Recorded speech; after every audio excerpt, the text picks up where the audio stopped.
Welcome to the Great Birth Rebellion podcast. I'm your host, Dr. Melanie Jackson. I'm a clinical and research midwife with my PhD, and each episode I cast a critical eye over current maternity care practice by grappling with research and historical knowledge to help you get the best out of your pregnancy, birth, and postpartum journey. Welcome to today's episode of the Great Birth Rebellion podcast. This is part 2 of our investigation into the risks of induction of labour. Last week was episode 133, and we covered the first steps of induction of labour, which was the assessment, ripening of the cervix by various means. And this week we're going to look at the next 2 steps: rupturing of the amniotic sac or the membranes, which is called breaking your waters, and use of the artificial IV oxytocin that's used to start your contractions. Now, if you're watching this on YouTube, you may realize that I'm looking a little bit comfy, and that's because this is the real and raw me. I've been out to a birth this morning because I'm a real life midwife as well as this podcast host. I'm wearing the vintage Great Birth Rebellion merch, so if you are interested in supporting this podcast, head out to www.thegreatbirthrebellion.com and get some Great Birth Rebellion merch to support the work of this podcast. And if you're listening to this on audio on one of the podcast platforms, know that if YouTube is a platform of choice for you, you can also watch the full video versions of this podcast on YouTube. But I would normally get a little bit more dressed up, but I'm not. I'm actually still in the clothes that I'm in that I went to the birth. So you're welcome. This is just how it is. We are raw and real. So let's get into it. Part 2 of the risks of induction of labour. And we've got to remember that at every stage of induction of labour, we are layering on a combination of interventions. And each of those has their own unique set of risks. And as you layer them upon each other, you increase the risk or the chance that something won't go well. So this is also called the cascade of intervention, where interventions have intended and unintended consequences. And when you layer upon layer unintended consequences of interventions, you layer upon layer the chances that something won't go right or that something will be more complicated. So part 1, episode 133, is essential listening if you're going to fully understand this episode that I'm recording now, because all the background information is in there and I'm not going to repeat it here. So we are going to just kick off where we ended off. And so you are coming in halfway through the movie if you are listening to this episode. So go back, listen to 133 and get on back here and continue with part 2. So let's get into it. The next steps in your induction are after your initial assessment and cervical ripening and possible repeat cervical ripening. Now you may have gone into labor, but if not, you've been moved from the antenatal or day stay area where you will have spent the night, and they're going to take you to the birth unit where hopefully your labor will commence if it hasn't already. Now you can take your support people with you to the birth unit. They may not have been with you overnight for the earliest steps because they don't allow visitors on the antenatal ward. Before we keep going, there's just a few things to note that those first initial induction steps that we spoke about in last episode may actually been powerful enough to start your body into labor without needing these next steps that I'm going to talk about. And if that's the case for you, you might consider giving your body more time to keep laboring under its own power and physiology rather than proceeding with any further steps. So you're not on an induction train that doesn't stop. It's not like once you start every single step of these, you can't stop and slow the process. There are moments, well, lots of moments actually, in the induction process where it may be safe and appropriate and fair to pause and reconsider your options. And one of these times is prior to them breaking your waters. So if those early steps where perhaps a stretch and sweep or the ripening of your cervix, an extra night in hospital, and maybe they've repeated those. If you're getting contractions and your body is responding to these earlier induction methods, maybe your body is ready to labor. And it's okay to ask for more time. And I know this might not fit into the preferences of the hospital or the care provider that you've got, but if you and your baby are well, ask yourself, why not wait a little bit longer? Because by not layering each induction step on top of each other, you can actually reduce the possible complicating factors of having had an induction. So if your body's already starting to respond, you could consider waiting another 24 hours and seeing what else it does over that time. Maybe you'll go into labour without needing anything else. So next options are, 1, the cervical ripening worked and your cervix is open and short enough for the practitioner to break your waters. But let's first talk about what happens if your cervix does not respond to any of those earlier steps. There's a few options. Either it responded and you've gone into labour, it responded and there's room to break your waters and it's time to start the rest of your induction, or none of those earlier steps works. Perhaps there's been multiple attempts to ripen your cervix and it's just not favourable to move on to the next stages of induction. Now, I did some scouting around to midwives and obstetricians to ask them what their hospital policy was in their facility if a woman's cervix remains unfavourable after the early steps of induction. What happens then for this woman? Because she can't move on to induction, but what do we do now? It varied, but occasionally midwives and obstetricians mentioned that their facility offered the woman an opportunity to go home and come back in a few days and try it all again. Some would try again just straight away after seeing that the initial ones didn't work. But it seems like hospitals, most of them, would just say, sorry, that didn't work. It's time to schedule you for a cesarean section. And this cesarean section option was actually the majority of the responses. And even a few women wrote in saying, I'm not a midwife, but here's what happened to me. And the majority of people who responded, I know it's not a scientific study, but I was curious to know what was going on out there because policies are different in different hospitals. But if your cervix doesn't ripen after steps are taken to start your induction, they may just offer you an elective cesarean section without even attempting the other steps. Can you imagine if you're a woman who is potentially diagnosed with gestational diabetes, for example, one of the big reasons why women are induced, and your blood sugars have been well controlled, there doesn't seem to be any other concerns, but because you're gestational diabetic, you're on the pathway for a planned induction and you've agreed to this, but then when they go to do it, your cervix doesn't respond and they say, right now we're going to give you a cesarean section. This just feels like an unnecessary use of this kind of an intervention of a cesarean section, especially when there's not really anything actually wrong. It's just preventative or an assumed appropriate induction.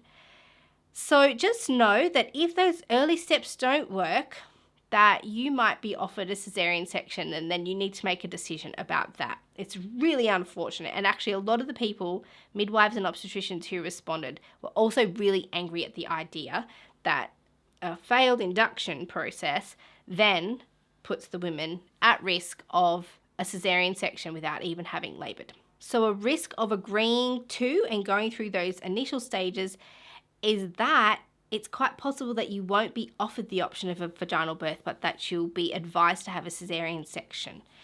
And let's remember, the majority of inductions that are happening are for women who are over 41 weeks, diagnosis of gestational diabetes, and prolonged rupture of membranes.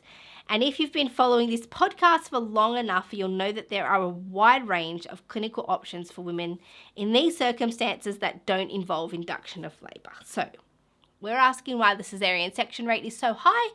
I'm going to suggest that the high level of inductions and potentially failed ones are one reason for driving this. Now, the other option available to you if they can't break your waters is to just start your induction with intact membranes. They certainly don't have to be broken for the oxytocin to work.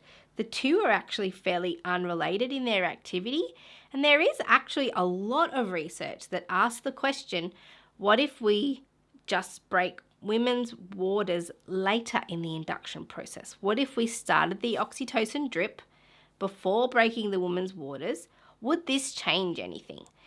And it turns out that it's a completely legitimate way to commence an induction, to start oxytocin before breaking the woman's waters. Now, the majority of research suggested that there were no obvious dangers in delaying rupture of membranes. For example, delaying them until after the woman was 4 centimeters dilated, or waiting 4 to 8 hours after oxytocin starts to then rupture membranes. The main difference they found was that labour seemed to progress faster in the inductions if the woman's waters were broken artificially or ruptured before the induction started compared to after.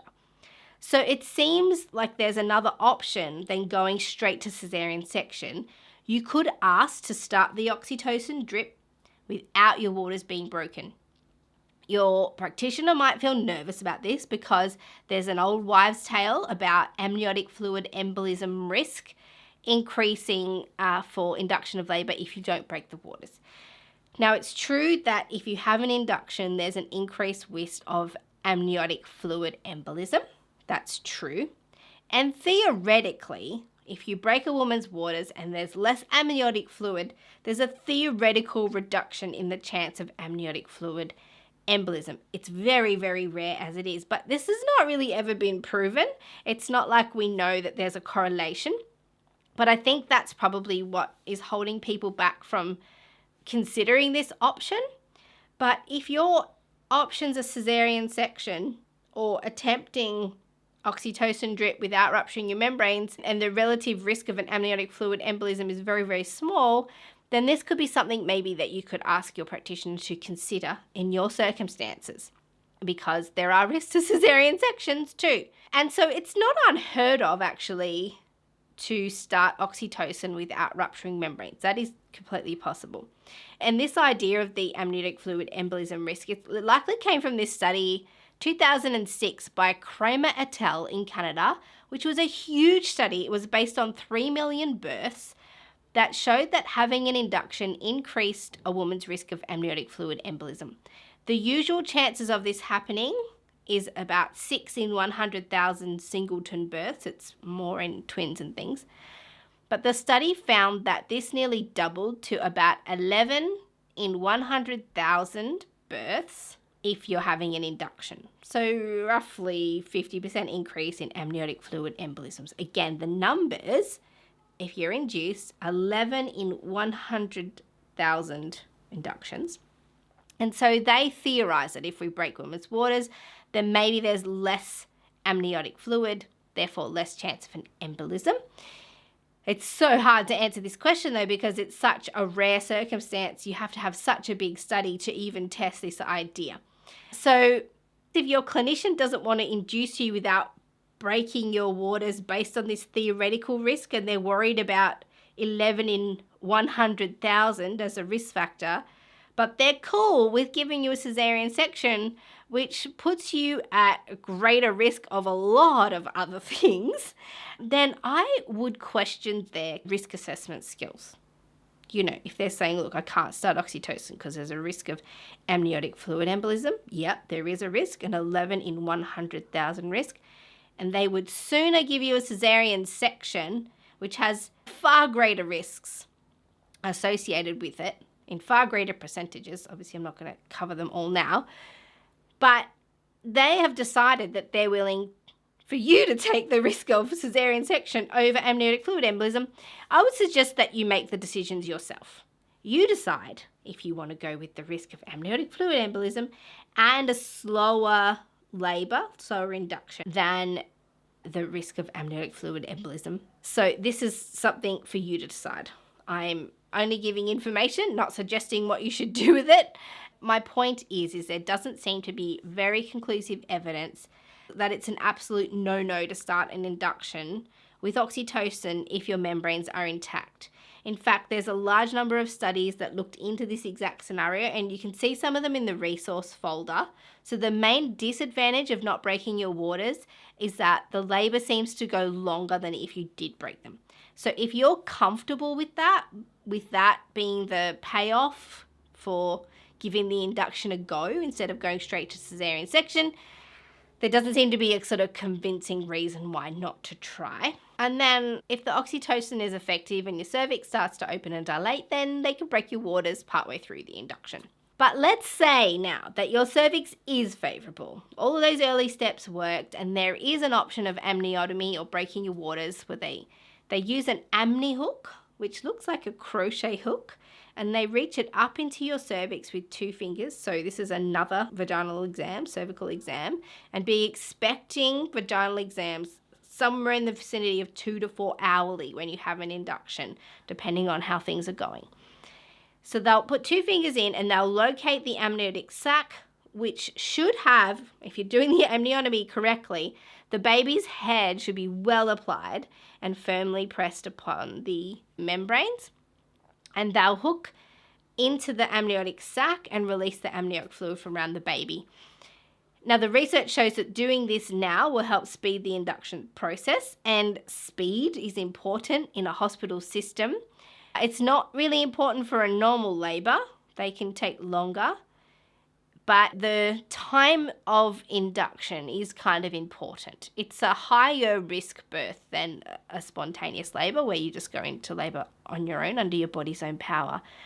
But because it's an intervention, it's an induced labour, the longer it goes on, the more your risk compounds. So hospital always love things to go faster and faster, but in the induction process, not letting it draw out can reduce the risks. So now if you look at brochures that a hospital will hopefully give you about induction, most of them will tell you that this step of amniotomy, of breaking the waters, is of no harm or consequence to your baby. And the number of times that I read in hospital brochures, as I was researching this topic, I looked at all kinds of online hospital brochures from various different facilities. Many of them, in fact, most of them said there is no risk to your baby, no harm will come to your baby through the process of amniotomy. And this was quite infuriating because apparently you're hearing this here first, but artificial rupture of membranes has the following risks, and it's absolutely not true that there are no chance of harm to your baby. The wording was so certain, it was very frustrating. So, in no particular order, the risks of amniotomy are as follows. Cord prolapse, where the cord slips out before the baby. If you're an experienced clinician and you've followed all the correct steps for an amniotomy, there's less and less chance of this happening. But if there's risk factors such as more amniotic fluid around the baby, or the baby's head's not well applied, or there's more than one baby, or the baby's breech, then this can be a real issue. And this is an obstetric emergency. It requires immediate birth of the baby, either vaginally if the woman's fully dilated and she's pushing out her baby, or by cesarean section. And I've seen this firsthand working in the hospital as a student, and the midwife the woman was nearly fully dilated. She's doing so amazing. It was a spontaneous birth, no other dramas. The midwife just routinely ruptured membranes, and most of them did at that time. When I was working as a student, you'd expect that as the woman was getting on into labour, look, we'll just break your waters. There was a thought that this would speed things up. So this woman, who was well on track to have her baby, had the amniotomy, the cord slipped down, and they raced her off for a cesarean section. And I remember being so angry, thinking this did not have to happen. So that's definitely a possible risk. That is a risk to your baby. There is another risk of piercing the blood vessels in the amniotic sac in the case of a velamentous or marginal cord insertion or undiagnosed vasa previa. And we spoke about these things in episode 41 about unusual cord insertions. And these are often diagnosed and picked up on ultrasound, but not always. There can be undiagnosed circumstances of marginal velamentous cord insertion or undiagnosed vasa previa. And in this case, there's blood vessels that are running through the amniotic sac. They're usually protected and within the placenta, and then that attaches into the cord. But if not, if they're through the sac and you rupture the membranes and there's blood vessels going through there, if you rupture those vessels, that's the baby's blood. And that is what's coming out of the vessels. The baby could actually bleed to death. It's rare, but it is a risk. So there is a chance of harm to your baby. Don't believe that phrase. There is no chance of harm to your baby. Not true. There is a chance of accidental damage to your baby. I've also seen this firsthand. where the woman said, "My waters have broken."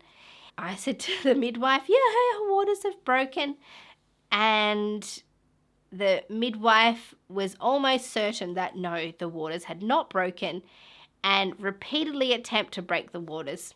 Actually, what we noticed had happened is after the birth, it was obvious that the midwife was hooking into the skin on the top of the baby's head, and there was quite a laceration on the top there from that attempted amniotomy, which didn't need to happen.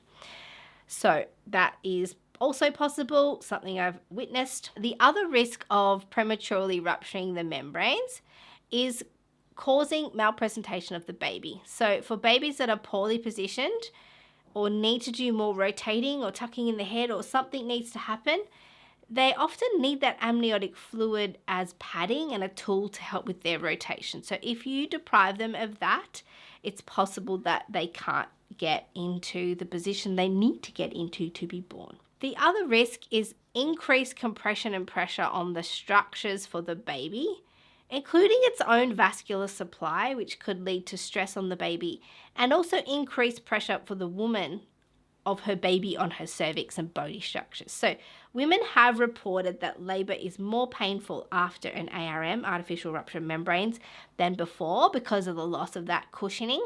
And there is some kind of reflexive response from the baby. So what you'll notice in hospital is they'll listen to your baby's heartbeat before they do rupture membranes, and then they'll listen again afterwards to ensure that your baby is okay and responded to that intervention without issue. So yes, possibility of harm to your baby. Now, the other thing that happens after you break waters is that you start to exponentially increase the risk of infection for the mother.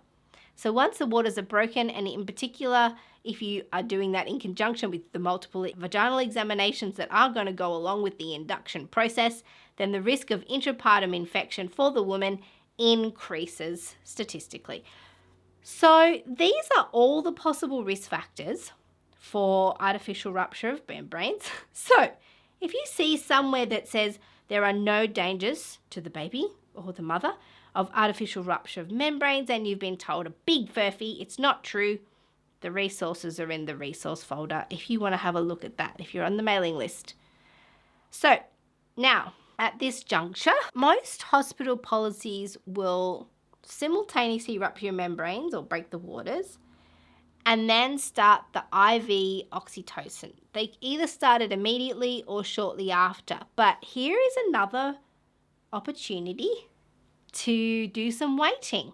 So if you break the waters alone, that can be enough to put you into labour. So you've had your cervix ripened, so you can wait after you've had your cervix ripened, that maybe put you in labour. Then they break your waters, and you could wait after they break your waters to see if you go into labour. In fact, there's some studies that have tried this. What if we just break women's waters and wait and see what happens? And a large percentage of those women, not all of them, not even 50%, but 40 odd percent, after 24 hours, might go into labour. And I have a memory of two particular clients who had indications that induction was required. Both were over 42 weeks, and both were experiencing some unrelated complications to being over 42 weeks. But there was a complication, and we thought, it's time to get the baby out. But each of them went with the recommendation to be induced, and considering their gestation, we considered the possibility that just rupturing their membranes alone might be enough. And so we didn't do any of the other steps. No cervical ripening, we just broke the waters, and let's see what happens. And in both circumstances, within hours, labour started on its own. They laboured under their own power with no oxytocin or medicines.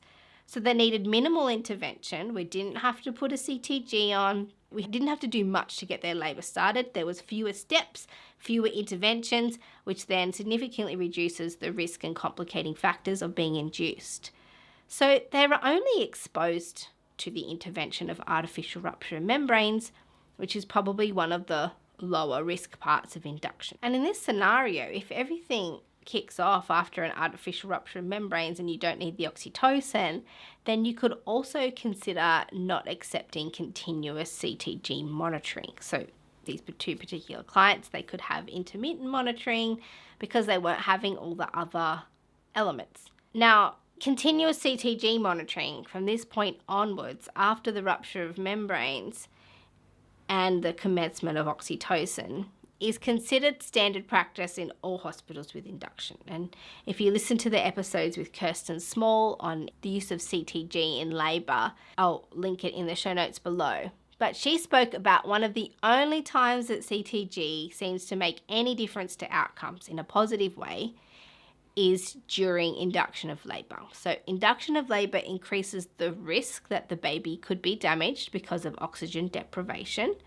And CTG seems to be protective for some of those babies. So it didn't bring it down to pre-induction levels, but it does seem to reduce the risk of induction for a baby.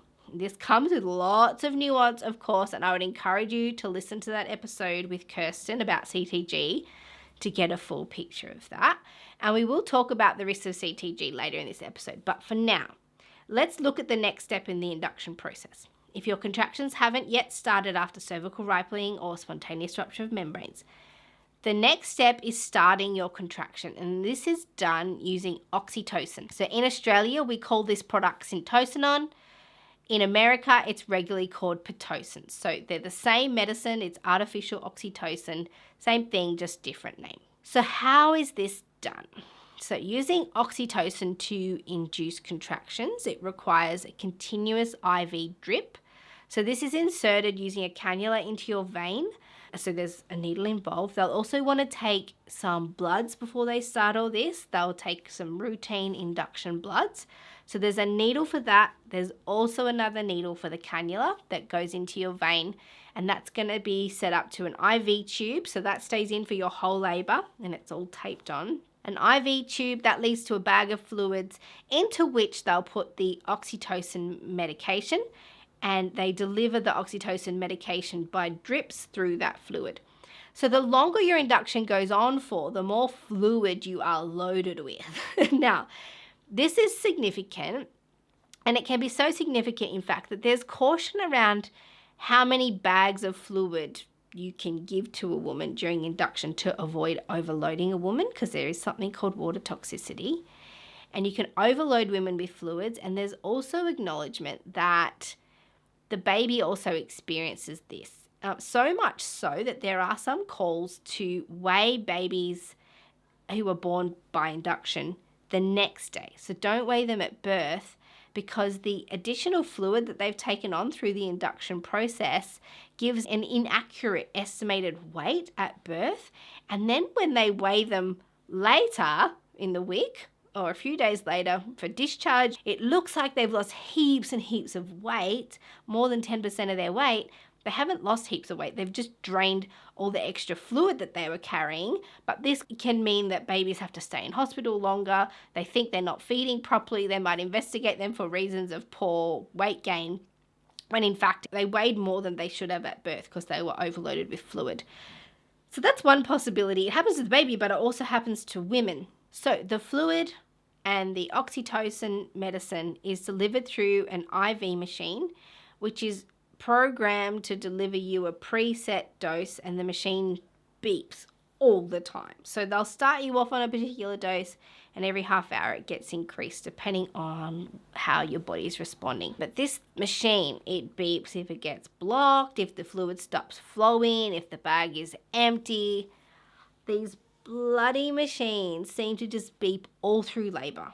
So much so there's actually a mute button located on most of the screens. But honestly, of the times when I've worked with clients who are labouring in hospital, the number one reason we have to call the midwife into the room is to remedy whatever the machine is beeping about.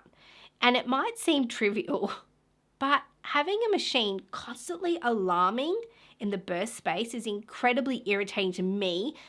And imagine how much more irritating it would be to a woman who's trying to labour. It makes it hard for the woman to rest. It takes attention of the woman's support people and care providers, because they have to take their attention off the woman to fix this bloody beeping machine. And the noise is just constant noise. The beating of the CTG machine, the beeping of the IV machine.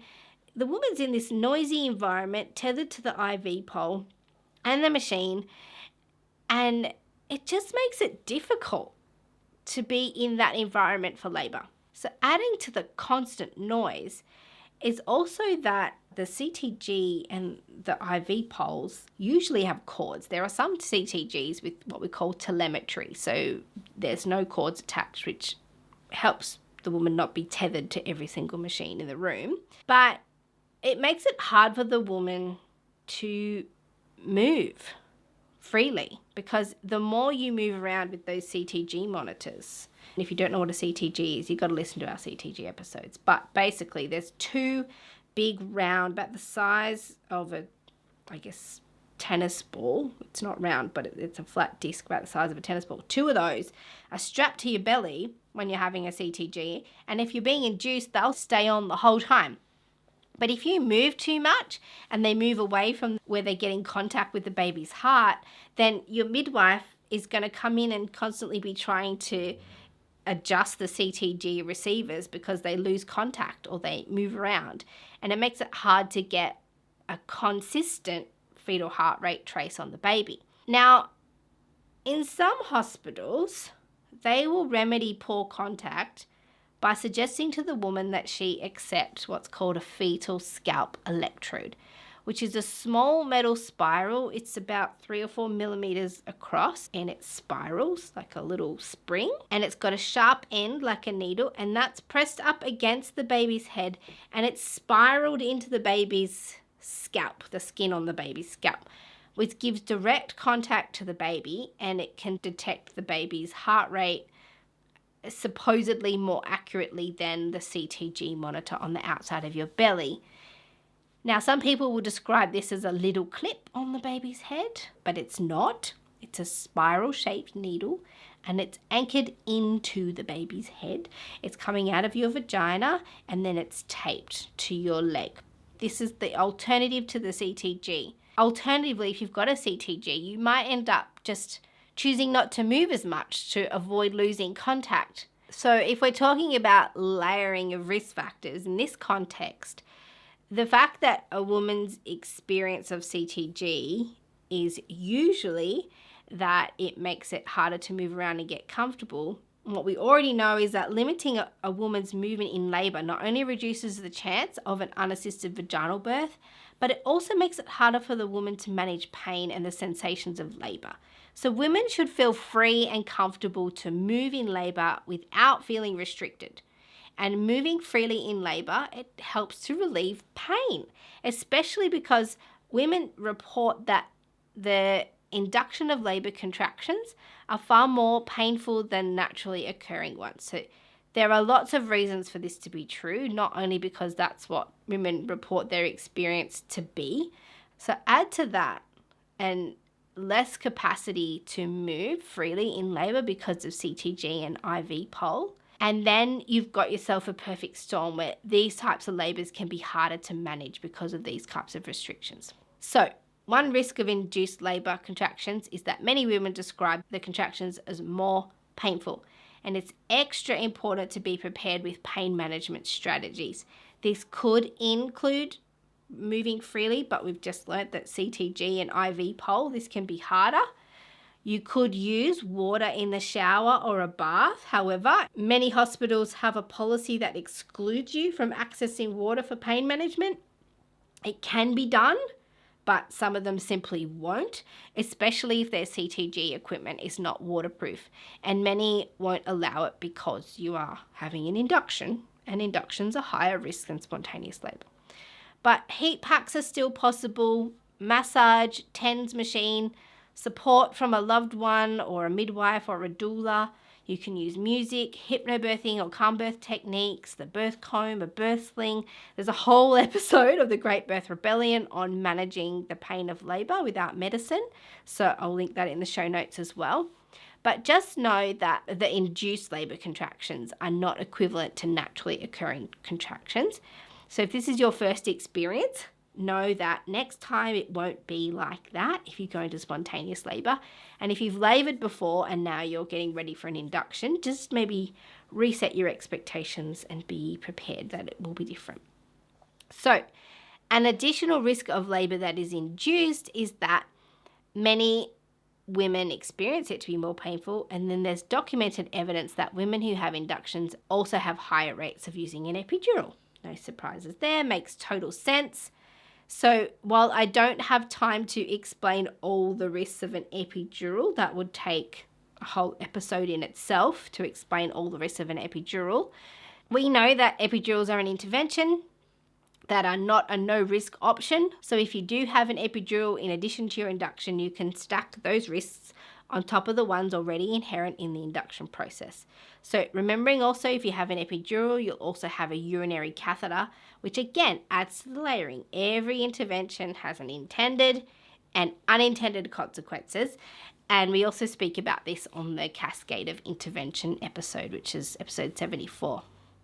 So when you have an induction of labour, you are certainly spiraled into the cascade of interventions. So that cascade of intervention episode is great to help you understand the scenario you might be facing when you agree to an induction. So the final step in your induction, step 3, is the creating of contractions. And as I mentioned, this is done through a pump-controlled IV drip, and it gets set to deliver the medication, oxytocin, at a low dose to start.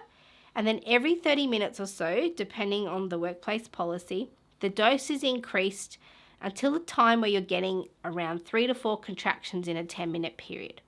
Now, the dosage is monitored very closely because it's a delicate balance of giving you enough medication to have effective contractions, and then not overdoing it so as to overstimulate your uterus and increase the risk of your baby getting distressed and increase the risk of uterine damage or damage to the placenta. So let's first have a look at the risks of the medications themselves. And I've used some of the medicine inserts for this information. So these information leaflets are in the box of the medicine, of the syntocinon or the Pitocin. And actually something new that I learned that I didn't know before is that if you have a latex allergy, syntocinon is contraindicated. I did not know that. So that's not unusual for women to have latex allergies. So there you go. And the other main reason not to use syntocinon is if you've had previous surgery on your uterus or cervix, because oxytocin induction increases the risk of uterine rupture, both with and without a uterine scar, but especially if you have uterine scars. And as I mentioned before, a prolonged induction of labour can cause water toxicity and increased water retention for women and their babies. And the other risk that's not related to pre-existing medical conditions includes uterine hyperstimulation or overstimulation, uterine rupture, and placental abruption, where the placenta attaches from the wall of the uterus. Now, these are fairly rare, but hyperstimulation is common, and administration of the oxytocin is often altered in response to hyperstimulation. So there's a lot of what your midwife is doing during your induction is watching the CTG to make sure your baby's heart rate seems normal. They're also closely monitoring how many contractions you're having and the gaps in between and how long they're lasting, because you're at risk of hyperstimulation, of having too many contractions in response to the oxytocin. And we heard in the last episode, too many contractions or too many long contractions without a big enough break leaves your baby deprived of oxygen, because oxygen supply to the baby is interrupted during contractions. That's a normal part of having contractions, is that the babies receive less oxygen. They can cope with that, except when the contractions are lasting too long and they're stronger than they would normally be, than what a baby's designed to tolerate, then it can increase the intensity of induction and reduce oxygen supply to your baby. So hopefully your midwife is watching closely and the CTG is on so they can respond quickly if this happens. And an induction does require intense attention from a care provider. So if you feel like people aren't watching closely enough during your induction, probably because it's a busy day on the ward, then make sure you make some noise about that. Actually demand to have the attention of a care provider. You're in a high-risk situation. So those are some of the risks that are listed on the medicine package, but they're not the only risks. And I've, again, put all of these things in the resource folder for you to have a look at. So let's have a look at the other risks, probably that they won't mention in the medicine package because they're kind of directly related. They're related to the induction process. The process of induction also increases the woman's risk of postpartum hemorrhage, and not just by a little bit. So one study done in 2023 called Induction of Labour and the Risk of Postpartum Hemorrhage in Women with Vaginal Birth.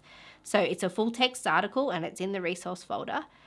This shows that if women are induced, they have a 13.3% chance of postpartum hemorrhage of between 500 and 1,000 mils. So induction PPH rate is 13.3%. compared to spontaneous labour, which in this study carried an 8.6% chance. So there's an approximately 40% increased chance of a minor PPH, postpartum hemorrhage, if you're induced. And there's a similar percentage increase in major postpartum hemorrhage. So if you're induced, you've got a 3.1% chance of a postpartum hemorrhage that's over 1,000 mils, compared to spontaneous labour, which is 1.9%. And this is not including births that happened by caesarean section. This is all births that ended up being vaginal. So caesarean sections usually have higher blood loss. So this is induced labour where the result was vaginal birth. The chances of having a postpartum hemorrhage after an induction are approximately 40% higher than if you had spontaneous labour. Another thing that is more likely to occur if you've had an induction of labour is shoulder dystocia. So there's one study where there was 57,000 births. This study called them deliveries. I'm sorry I didn't change that word. 57,000 births, resulting in 175 cases of shoulder dystocia. Now, of these 175 cases of shoulder dystocia, 73% of women were induced, compared to 27% of these shoulder dystocias were from women who had laboured spontaneously. And these are in women without gestational diabetes. So this study excluded them. So if you're being induced because your doctor is worried about the size of your baby and wants to prevent shoulder dystocia from a large baby, then consider the possibility that induction of labour could cause a shoulder dystocia anyway. So just to go over those stats, of the 175 shoulder dystocia cases from 57,000 births, 73% of the shoulder dystocia cases were for the women who were being induced, with 27% who had laboured spontaneously. Now, there's also a risk to the baby with regards to fetal distress. Now, in episode 133, one of the medication inserts suggested that there was a risk of around, I think it was said 10.8% or 11% risk of fetal distress with a particular medication during induction. But the stats on this are hard to find and they're dependent on so many factors. So I can't give you an exact number, but distress is possible in any labour. But in induced labour, it's often related to the excessive contractions that deprive the baby of oxygen.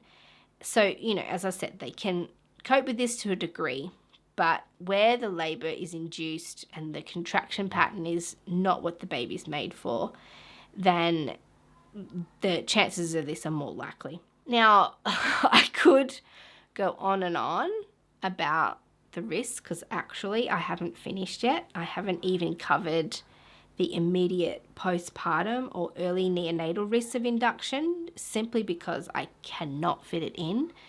Already, I have presented enough research and information to write a small book on this topic.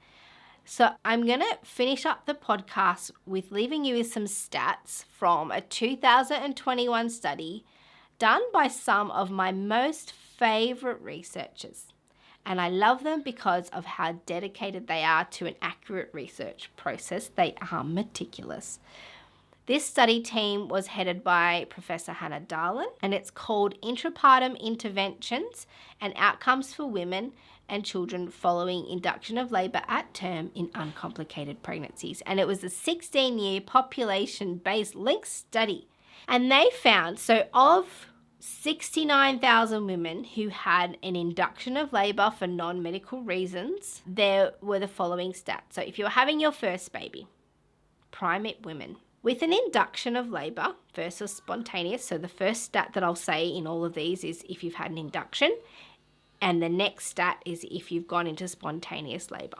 These are the differences in the stats. So for spontaneous vaginal birth, if you've had an induction, your chances of a spontaneous vaginal birth where you don't have a cesarean and the baby is not removed from you via vacuum or forceps is 42.7% if you're having your first baby. If you go into spontaneous labour, it's 62.3%. 42.7 versus 62.3% for spontaneous vaginal birth. If you're a first-time mum having an induction of labour, your chances of instrumental birth, so vacuum or forceps, are 28% versus 23.9% if you've had spontaneous labour. The chances of you having an intrapartum cesarean section, so a cesarean during labour, if you've had an induction of labour as a primip, first-time mum, 29.3% versus 13.8% if you wait for labour to start spontaneously. Use of epidural, if you're a first-time mum having an induction of labour, you are likely to have an epidural 71% of the time versus 41% for spontaneous labour. And this is what we were talking about with the increased pain during induction. There's no surprise why 30% more women would require an epidural. Episiotomy, if you're induced, there's a 41.2% chance that you're going to get an episiotomy versus if you went into spontaneous labour as a first-time mum, 30%. Still way too high, but less than an induction. Postpartum hemorrhage, as we already saw in the earlier studies, the postpartum hemorrhage rate was 2.4% for primips having an induction versus 1.5%. And there was a similar trend, statistical trend, for women who'd had babies before, except the cesarean section rate was lower for multips if they had an induction than if they went into spontaneous labour.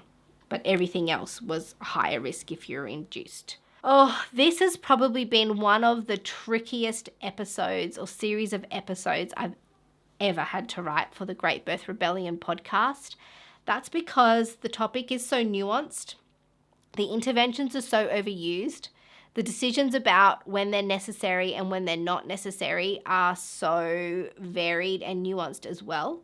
So these episodes were not intended to frighten you off induction of labour, just to give you a full picture of the potential consequences and risks of being induced, so that when you're coming up to the chance or opportunity to be induced, you maybe have a bit more information to be able to weigh the risks of staying pregnant or accepting an induction of labour. It's entirely possible that an induction of labour carries less risks in your circumstance than it does to stay pregnant. That's something for you and your clinician to decide. That's not something I can give you an answer to. This is just some statistical information that may help with your decision-making process. So I encourage you to engage with this. This is particularly important for these routine inductions that are now happening for all women diagnosed with gestational diabetes. And we know that gestational diabetes diagnosis is so fraught with inaccuracies. And even women who have normal blood sugar levels all through their pregnancies are being exposed to induction of labour without consideration of how much extra risk these women are being put at. Now also post-date, so if you're beyond 41 weeks, this is the other reason why induction is routinely recommended for women over 41 weeks. And that's because there's an increased risk of stillbirth. Now, the due dates episode of the Great Birth Rebellion podcast talks about the stats on the risks of post-dates pregnancies. So you can weigh those up against the risk of an induction of labour. And the other reason is if your waters are broken for longer than 24 hours, you could be exposed to induction. Again, we've got a whole episode on those. So if you're in a situation where you need to decide on staying pregnant or being induced. I do hope this has helped with some of the decision-making process, and I encourage you to engage with the resources that are in the resource folder. You can get access to the resource folder through the mailing list and discuss this with your care provider. That has been this week's episode of the Great Birth Rebellion podcast.